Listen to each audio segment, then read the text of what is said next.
Meu nome é Marco Valadares, eu estou aqui hoje com o Eduardo Moura, diretor de pesquisa e inovação da AFIA, no nosso AFIA Podcast, junto com o Alisson Muotri, para responder um grande questionamento conosco.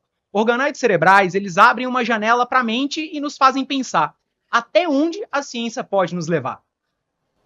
Obrigado, Marco. É uma honra estar aqui hoje com o Dr. Alisson Muotri, que acabou de nos dar uma palestra muito inspiradora e agora vai levar para os nossos ouvintes um pouquinho também desse trabalho magnífico que ele desenvolve lá na Califórnia. Eu sou Alisson Muotri, sou pesquisador da Faculdade de Medicina da Universidade da Califórnia. Eu trabalho no Departamento de Pediatria e Biologia Celular e Molecular. Também sou diretor do programa de células-tronco e também diretor do programa de ciência em órbita, de célula-tronco em órbita.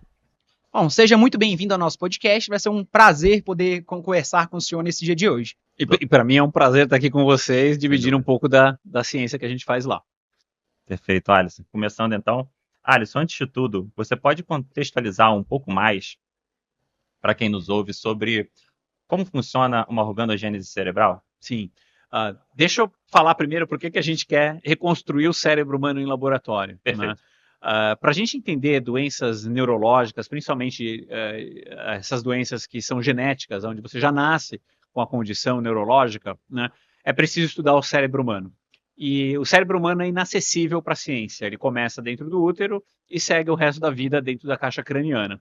Então, nós, como cientistas, temos pouquíssimo acesso a esse material. Né? Então, é diferente de um tumor, de uma célula do sangue, onde Sim. você tem o acesso fácil.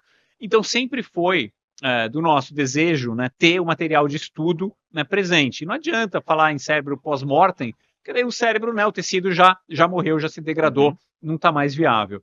Então a gente passou desse conceito de usar células-tronco, e essas são células-tronco pluripotentes, reprogramadas a partir da célula de pessoas vivas. Então uma célula da pele, uma célula do sangue, a gente leva essa célula para o laboratório, reprograma e torna essas células em células-tronco pluripotentes. E a partir daí, a gente usa uma série de fatores para induzir a especialização dessa célula no tecido neural. Então é isso que a gente chama de organogênese cerebral.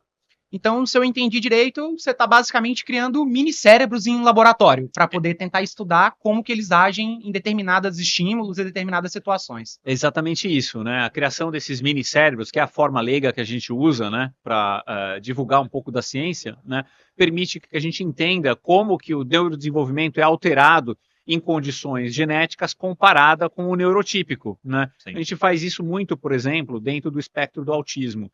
O autismo tem diversas variantes genéticas que afetam migração celular, a resposta do neurônio ao ambiente, a parte epigenética. Cada uma dessas alterações genéticas do autismo altera o desenvolvimento cerebral de alguma forma. Então, entender isso permite com que a gente busque alternativas de tratamento. Doutor, e me tira uma curiosidade, agora que a gente já conhece um pouco mais sobre o seu assunto, como que o senhor chegou até isso? Como que você saiu do Brasil, foi parar na Califórnia estudando um assunto tão complexo? Isso é uma pergunta excelente, né? Eu sempre gostei de ciência, então sempre me vi como um cientista, não sabia exatamente ainda para que área eu iria, né? E acabei me interessando, né, pelas ciências biológicas, então fiz a minha graduação na Unicamp, depois acabei me direcionando mais para a área genética, então fiz a pós-graduação em genética na USP, né? E ali eu percebi, né, que eu gostaria de incorporar esse conhecimento com a parte de neurociências. E aí que eu me vi sem um laboratório, sem um mentor no Brasil. Isso fez com que eu me direcionasse, né, ao exterior. Então procurei em alguns laboratórios no exterior, tanto Europa quanto os Estados Unidos, né? Quais seriam os laboratórios que poderiam me atender. E me deparei com a pesquisa de um neurocientista muito famoso, né, o Fred Gage, que foi meu orientador, ali no Instituto Salk de Pesquisa.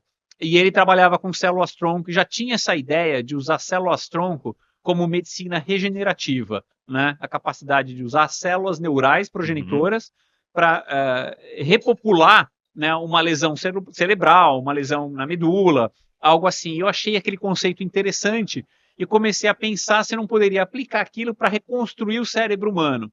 Quando criança, para tentar entender como um brinquedo funcionava, eu acabava destruindo eles, né? Então eu desmontava os brinquedos e remontava para aprender como ele funcionava. E pensei em aplicar isso para o cérebro. Deixa eu reconstruir o cérebro em laboratório, assim eu vou entender como ele funciona.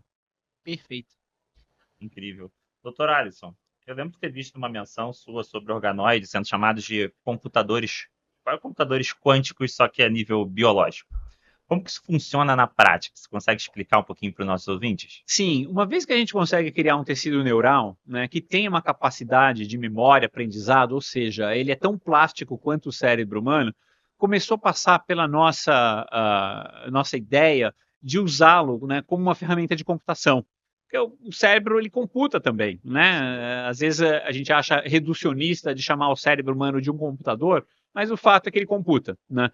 Então, como que o cérebro humano computa? Ora, ele usa redes neurais que não são artificiais, são redes neurais que foram moldadas durante milhares de anos de evolução, né, para otimizar, né, o custo energético, otimizar a capacidade de resposta. Então, a gente faz isso muito intuitivamente, desde que nascemos, né? E outras espécies também, né? Então, como que isso acontece? A gente começou a pensar, olha, agora a gente tem uma ferramenta, né, onde a gente conseguiria acompanhar a evolução dessas redes neurais desde o início, né? Quem sabe a gente aprende como construir uma rede neural que seja mais próxima da forma intuitiva que o cérebro humano aprende. Então, a gente não está lá ainda, a gente não sabe ainda como fazer isso, mas a gente já vem usando o organoide ou o minicérebro, né, como uma caixa preta de computação. A gente dá um input para ele, faz uma pergunta para ele e observa uma resposta. Isso a gente já consegue fazer, e uma demonstração dessa foi, né, através de ensinar um robô a caminhar por um labirinto sem trombar nas paredes. Ele faz isso usando uma inteligência de organoide. Então, basicamente, vocês conseguiram colocar como se fosse um cérebro dentro de uma placa de computação e ela que ordena os movimentos do robô como se ele fosse o quê? A placa-mãe, como se ele fosse aquele processador? Exatamente, ele funciona como o processador, né? Então é uma interface com os eletrônicos, né? Então tem eletrodos ali, né? Que capturam a passagem de informação elétrica e tem todo um poder, né? Um algoritmo que entende, né? Como é que essas redes neurais são formadas e como elas respondem a determinados estímulos. A gente usa isso então para controlar o robô. Mas a gente pode usar isso para resolver qualquer problema. O nosso próximo projeto, né, está em desenvolver uma solução, né, para o vazamento de petróleo. É uma colaboração com a Petrobras. E muito bacana. E vocês estão desenvolvendo isso aqui mesmo no Brasil ou também lá na Califórnia? É uma colaboração com a UFAM. Então tem a Universidade de Manaus, né, que tem o componente brasileiro, que até a gente incorporou ali uma transferência de tecnologia, né, para o Brasil, em colaboração com o meu laboratório na Universidade da Califórnia. Perfeito. E, doutor, depois de tantas pesquisas, tantos estudos, tem algum que te chama mais atenção? Tem algum que o senhor olha com um maior potencial para o futuro? Olha, essa ideia da gente usar o ambiente espacial, né, para acelerar o desenvolvimento humano, né, promovendo ali um envelhecimento mais rápido das redes neurais, era uma coisa que eu não esperava que fosse acontecer e não esperava que o fenômeno fosse tão robusto assim, né? Então a gente começa a olhar para isso, né, como pela primeira vez a gente consegue acompanhar o desenvolvimento cerebral desde do período fetal, embrionário, pré-natal, até quando essas redes neurais tiverem 80 anos. Esse é um modelo excelente, né, para estudos do envelhecimento, entender, né, formas de Alzheimer, demência, Parkinson, neurodegeneração em geral.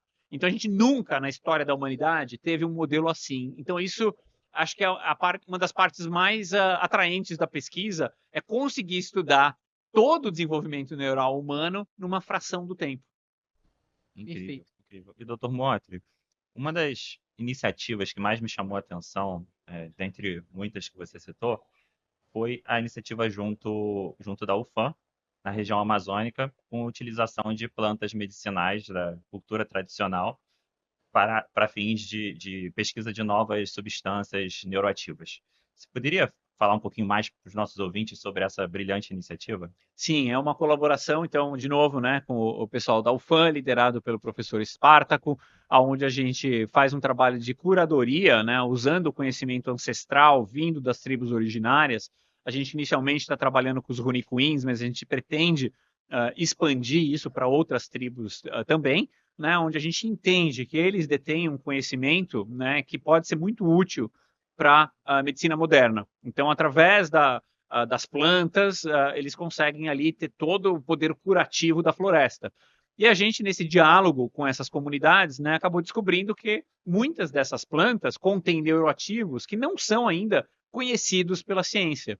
Então, a gente pensou em colocar a teste esses neuroativos usando o nosso modelo. Então, a ideia é envelhecer neurônios derivados de pessoas com Alzheimer no espaço, tratá-los com neuroativos da biodiversidade amazônica, né, para descobrir quais seriam neuroprotetores. Esse é um trabalho também em colaboração com a NASA. A NASA visa, obviamente, descobrir algo que proteja o cérebro do astronauta, né? E para a gente aqui, que o nosso interesse médico, buscar um tratamento para um Alzheimer, para uma doença neurodegenerativa. Então, eu acho que é uma sinergia entre partes que inicialmente não estavam conectadas, né? Floresta Amazônica, Estação Espacial, a NASA, o nosso laboratório na Califórnia, e que agora participam desse mega projeto juntos, né?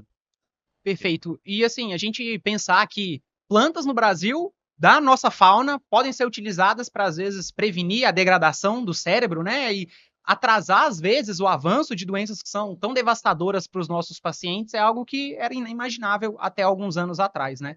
Mas me conta, falando especificamente sobre o espaço que o senhor tinha citado anteriormente, como que o senhor acha que essa pesquisa ela pode contribuir para as doenças que nós temos aqui na Terra?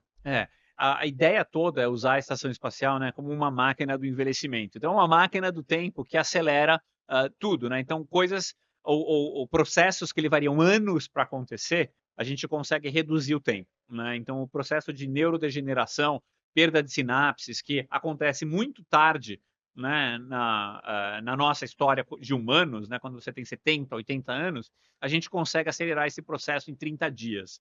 Então, isso facilita bastante a gente entender, né, quais são as causas, as vias moleculares envolvidas no que a gente chama de senescência neural, né? E entendendo isso, a gente consegue propor tratamentos, né, que impeçam que essas vias aconteçam. É isso que a gente tem chamado de neuroproteção. E o bonito desse mecanismo, dessa ferramenta, né, é justamente essa compressão do tempo, né? Não precisar esperar por tanto tempo para que esse processo aconteça. Uma das consequências desse estudo deve ser a geração de biomarcadores, né, para algum tipo de doença neurodegenerativa que vai levar ali alguns anos até ser detectada. É possível que a gente consiga detectar muito antes, né, de acontecer. Então, isso tem um valor para a medicina preventiva muito alto, né? Então, acho que essa vai ser uma outra consequência desse trabalho. E você acha que existe a possibilidade de termos mais um brasileiro no espaço? Com certeza, né? O time todo é formado por brasileiros, né? E eu já me voluntariei para ser o primeiro cientista astronauta a começar esses experimentos na estação espacial. Então, estamos todos muito empolgados. A gente está passando por uma fase agora um pouco diferente, onde a NASA não tem ainda, né, um CEO, um presidente nessa transição de governo, né? Então está tudo mais ou menos parado. Mas assim que voltar, a gente acredita que vamos ter aí uma data, né, para quando esse experimento aconteça, e aí começa o treinamento dos cientistas para serem astronautas, né? Perfeito. Legal. E, doutor Alisson, agora me surgiu uma dúvida. Você se voluntariando para ir para o espaço também não está causando um envelhecimento do seu cérebro? A gente está pensando num sistema de rotação, né, onde a gente não fique muito tempo lá, né? Então, a ideia é que cada cientista fique por uns 10 dias e volte, né? A gente sabe que com 30 dias a gente tem esse fenômeno já bem acentuado, né? Com 10 dias talvez não seja tão acentuado assim. A gente não elimina completamente o risco, vai ter, né, um risco calculado aí, né? Mas a gente consegue mitigar um pouco, né? Então a ideia é ter esse revezamento entre os cientistas. Doutor, aqui no Summit, aqui no AFIA Summit, nós tentamos trazer um olhar do futuro aplicado na medicina atual. Como o senhor acha que as pesquisas do futuro, ou no caso, as pesquisas do presente, podem ajudar e podem afetar a neurociência que está por vir? A gente está numa fase muito interessante, né, na neurociência, onde a gente tem tanto ferramentas biológicas, como os minicérebros aparecendo, surgindo, a sofisticação desses minicérebros está, né, surpreendendo todo mundo. Que antes a gente achava que era só um tecido ali reducionista, com alguns neurônios. Agora esses poucos neurônios já estão controlando um robô, já estão participando, né, de detecção de de manchas de petróleo no oceano. Então, a gente viu até o senhor comentando que eles substituíram uma parte do cérebro de um camundongo para ajudar a enxergar novamente. Reconstrução, né, na medicina regenerativa. Então, assim, o potencial tá nos surpreendendo. E aliado a isso, vem toda uma série de ferramentas de inteligência artificial que está sendo muito útil para a gente também. Esse trabalho com a UFAM, né, você isolar extratos de planta, detectar quais são as moléculas, descobrir quais delas são neuroativas, quais delas passam pela membrana hematoencefálica, alguns anos atrás seria impossível. Eu jamais iria fazer um trabalho desse se eu não tivesse essa caixa de ferramentas que eu tenho hoje que permite acelerar. Então, coisas que levavam anos para acontecer, a gente está fazendo em dias, né? Então, esse é o poder dessa inteligência artificial aplicada na medicina que já está acontecendo hoje, né? E a gente vai ver essas mesmas ferramentas sendo aplicadas na genética, sendo aplicadas em microbioma, tudo isso a gente vai acabar participando dessa revolução. Perfeito.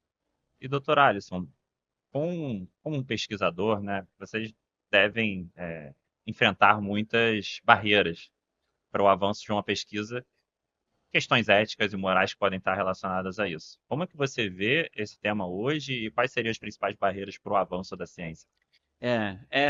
A barreira ética e moral sempre teve vinculada à medicina, né? A gente pode olhar lá desde a transfusão de sangue, onde era visto como um tabu e hoje em dia é normal, passa pela transfusão de órgãos, que também, não, imagina, tirado um cadáver para colocar, né? E hoje em dia a gente faz isso normalmente. Então sempre esbarra nessa parte ética, né? Obviamente que a ciência fica puxando as barreiras do que é ético e o que não é ético. O que eu acho importante da gente estar pensando é sempre qual o propósito dessa medicina, né? Então, o propósito é realmente ajudar milhões de pessoas que sofrem com condições neurológicas. Quando você tem um propósito muito bem definido, eu acho que a sociedade começa a apoiar a ciência também.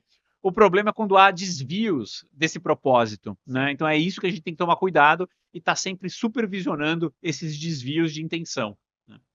E a parte ética é uma parte sempre muito delicada, né? Principalmente quando nós estamos falando de mini-cérebros, né? Os senhores já têm algum conhecimento sobre até onde vai a capacidade desses mini-cérebros? Eles podem sentir, eles podem pensar, o que eles podem fazer ou ainda não temos essa resposta? É uma ótima pergunta. A gente não tem uma resposta clara, né? A gente acha que eles ainda são muito rudimentares, né?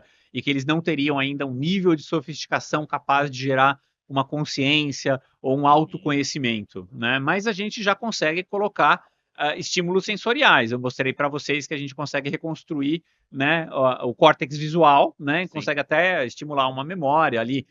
Outras pessoas estão colocando sensores de dor, né, para estudar novos mecanismos, novas moléculas para controlar a dor, né? Então, a gente já está colocando sensores nesses organoides. Bom, até que ponto a gente vai, até que ponto eles vão se tornar conscientes ou não, né? Então, essa é uma pergunta que passa, né, por um lado filosófico, né, de saber se eles são ou não conscientes. Existem alguns testes que a gente está fazendo para detectar, né, se eles são ou não conscientes. Obviamente, eles não vão te contar, eles ainda não têm a fala, né? Mas existem alguns indícios, algumas evidências de que eles poderiam ser, né?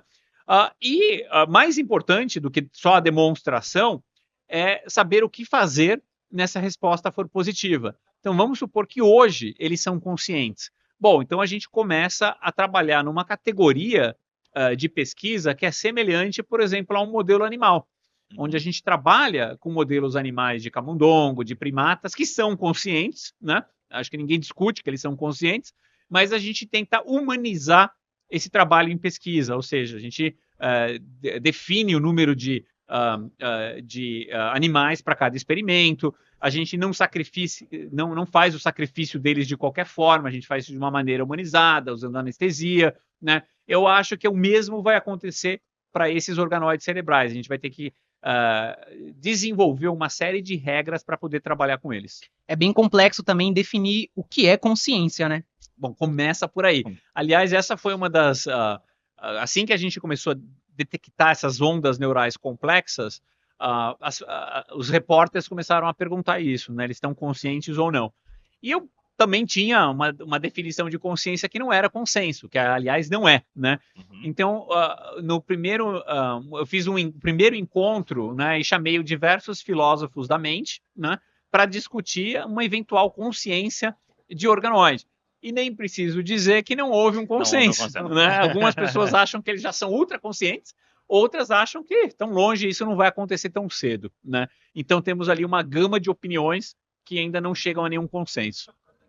Perfeito, doutor. E assim, a gente já está chegando no final do nosso podcast de hoje, mas antes da gente encerrar, eu gostaria de pedir para que o senhor possa deixar um recado para os jovens brasileiros que hoje sonham e têm a vontade de ser um grande cientista como o senhor e poder alcançar voos que, dentro do nosso país, ainda é inimaginável. Ainda, infelizmente, ainda temos uma defasagem muito grande no âmbito de pesquisas universitárias, mas a gente não pode desistir, assim como o senhor não desistiu. O que o senhor pode falar para as pessoas que estão ainda nesse ponto de devo ou não me tornar, fazer parte desse grupo de pessoas que às vezes vão pesquisar e desenvolver procedimentos que as pessoas não vão conhecer e não vão entender o que está sendo feito antes mesmo que elas possam chegar na mesa deles no dia a dia?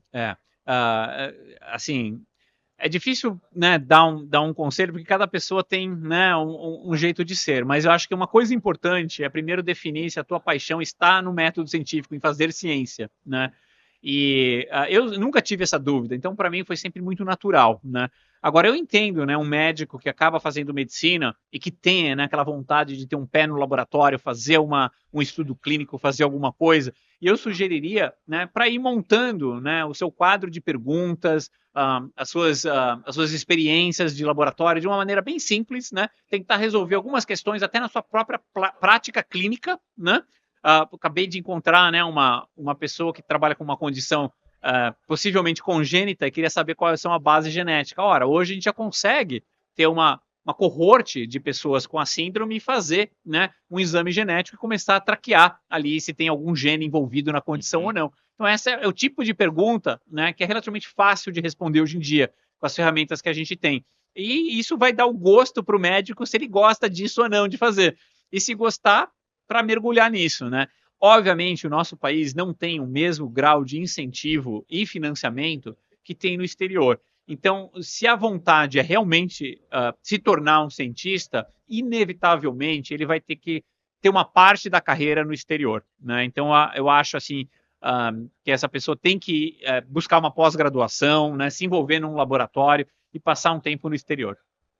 Perfeito. Doutor Alisson, parabéns pela trajetória, realmente inspirador. Tenho certeza que os nossos ouvintes também gostaram muito do nosso papo. Em nome da AF, eu agradeço aqui pela participação. Tá? E que as pesquisas continuem, ao final das contas, que a gente precisa muito avançar com a ciência em direção à cura e tratamento de doenças neurodegenerativas, doenças que por muito tempo não houve nenhum tipo de avanço. E para você que nos acompanhou até aqui, eu espero que essa conversa de hoje tenha servido para expandir as suas possibilidades e os seus conhecimentos sobre o que a gente falou sobre a organogênese cerebral. Muito obrigado a todos que nos acompanharam até aqui.